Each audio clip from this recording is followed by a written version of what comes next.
বন্ধুগণ, আমরা গণতন্ত্র মঞ্চ আজকের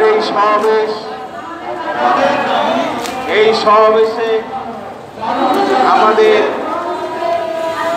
শরিক দলের নেতৃবৃন্দ উপস্থিত হয়েছেন এবং আমরা প্রত্যেক দল থেকে দুইজন করে বক্তব্য রাখবেন। এরপরে আমরা বিক্ষোভ মিছিল করব, পরে সংক্ষিপ্ত বিক্ষোভ মিছিল শেষে আমরা আমাদের কর্মসূচি শেষ করব। আপনারা জানেন আমরা শিবগঞ্জে আমাদের উপর হামলা হয়েছে গণতন্ত্রমঞ্চের নেতা কর্মীদের উপর।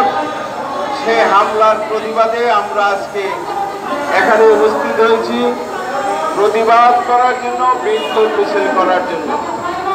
তাই সংগ্রামী বন্ধুগণ, আমাদেরকে সহযোগিতা করবেন এবং আমাদের এই কর্মসূচি সফল করার জন্য আপনারা আপ্রাণ চেষ্টা করবেন। ধন্যবাদ। এখন আমি সভা পরিচালনার জন্য দায়িত্ব দিচ্ছি আমাদের সংগঠনের সদস্য সচিব ডক্টর আবু ইউসুফ সেলিম, ভাসানী অনুসারী পরিষদের সদস্য সচিব, তাকে সভা পরিচালনা করার জন্য দায়িত্ব দিচ্ছি। ধন্যবাদ প্রত্যেককে।